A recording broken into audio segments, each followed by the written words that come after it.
So after doing a couple of projects, I looked at this mirror and everything that's going on around here, and I realized it's looking a little bit dated.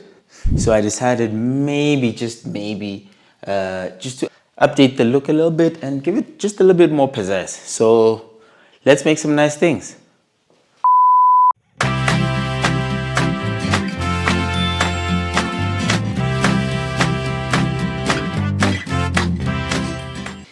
So for this project, what I started with was taking the mirror down from where it actually was and just taking it outside and dismantling it, because I needed two things from it. I needed the old backing board as well as the glass itself. And how this was secured is that essentially the staples were clipped on and bent onto the backing board to keep it in place.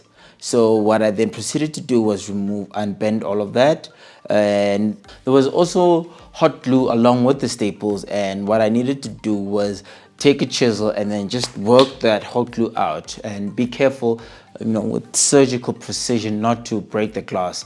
And once that was done, I then proceeded to remove the glass, set it aside, as well as the backing board, because those two essentially go together, and that backing board serves as protection for the glass to avoid both it not breaking as well as to protect it from scratching other surfaces. What I needed to do is mark out all the edges, and this is what you see me finishing up here, and then start cutting up the pieces based on the measurements that I made. And with this particular one, I was not changing the size of the glass. I was just making sure that the frame fits, holds the glass, and is able to support it and looks good. And then I started using the circular saw to just chop up everything and then get it to the right sizes. And once everything was done, I then proceeded to check the measurements on everything, because it's easier to check it now before I assemble it than to find out when I'm trying to assemble it where wrong size, right size, the mirror is bigger, and all this nyaga nyaga. So once I did that and I was happy, then I proceeded on to the next step. So, and then at this point, I dry fit everything, double and triple check the measurements, then committed, faggot glue, went in, and it was committed. I made sure that this is it. There's no turning back at this point.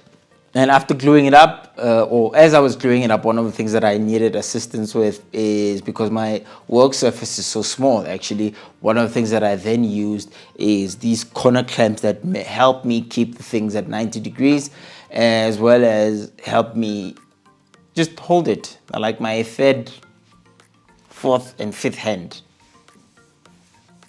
And once it was sort of taking shape, I then switched from the 90-degree corner clamps to the strap clamps to make sure that even pressure is applied to all four corners.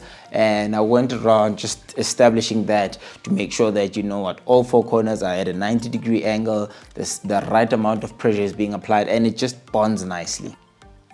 And then with a bit of overkill, I then added a second strap, which then essentially became like one strap was for the corner at the bottom, and the other was from the ones at the top, so that they stay in alignment as well. So it doesn't help that the pressure is on one part and then the other, the top is open. So make sure that both axes, mathematics, but yes, physics. Anyway, both, whatever these things are, okay, I'll find out, are receiving the same amount of pressure so that it cures and bonds evenly and strong. Once I was happy that the glue is bonded and or curing, I then took it and just dry fitted it on the wall to see, does it look right here? Did I make it the right size? Again, this is just so that to see if it's heading in the right direction. The vision that I had in my head is coming out right, and I could say it pretty much looked okay. While the wood was curing, one thing that I also needed to do was clean the glass, just to see what I'm working with, if there are any deep scratches, as well as the areas where there were imperfections. I don't know, someone scratched it when, where, how, but there was a spot that was bugging me that just had, just an unnecessary imperfection, and I used this mirror spray to sort of just fix it, and it went great, and it looks wonderful now. The imperfections is gone, and it's looking like a nice clean piece of glass. And once I was happy that the glue had cured, I then proceeded to sand the whole thing lightly because I needed to run the router on top of a very flat surface. So I just made sure that I don't get any bumps along the surface. So I sanded it, and then took out the router and then started routing the channels where the glass is gonna sit. And after I routed the channels, I then used the backboard because it's millimeter perfect, the size of the glass.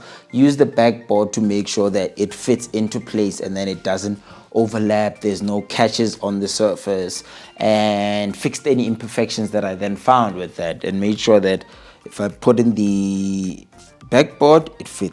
Once I was happy that the backboard fit, I did the final sanding, just make sure that all the edges are smooth, everything is nice, looking good, looking shiny.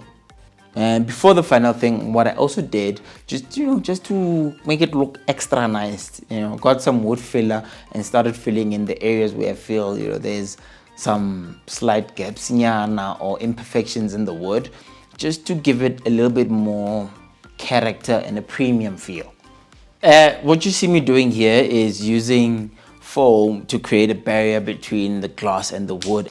What this helps with is make sure that the glass does not have gap to move and hit the thing and break, and it essentially is a protection layer. And this is why the previous guys had used hot glue, which is what I was scraping off in the very beginning. This is just so that it stays put and it doesn't break, doesn't move around unnecessarily.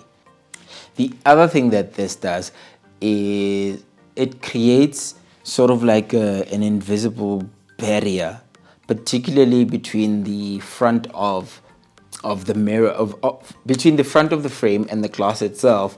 Although I tried my best, there's still some imperfections here and there. So to stop it from being loose, but to create like an internal shadow effect on the mirror itself, because the mirror will reflect what's on it, and rather than have it reflect in the wood, I'd rather have it reflect in the black. Then it creates just an internal border. Whether you look from far or close to it, you can actually see that, oh, okay, this is this is the end this is the boundaries of the mirror. And now it's finally time to add the glass. I put that in and it fit like a glove, no issues whatsoever.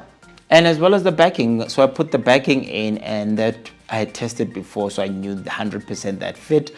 I put that in, and after that I then added a few pieces of support boards at the bottom and at the back rather.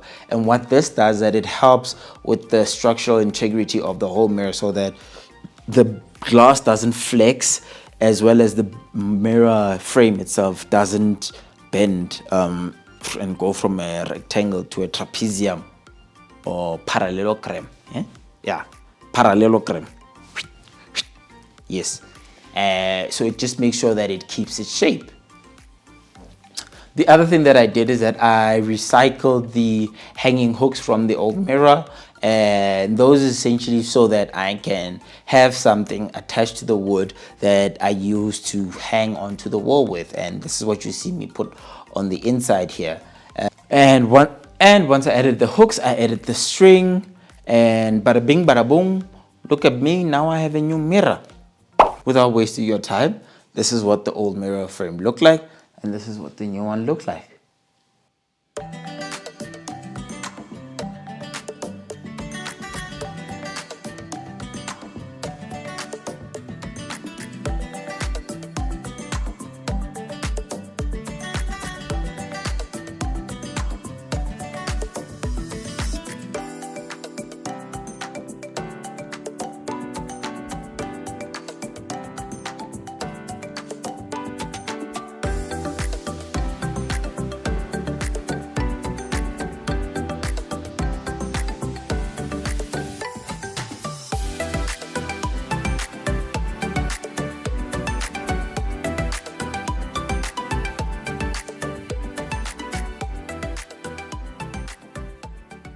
So now every chance I walk past here, I admire this piece of work and think to myself, not bad at all. And the mirror don't look too bad either. If you like this video, like, subscribe, share with your friends. If you want to see more projects like this, click one of these two videos and see you in the next one.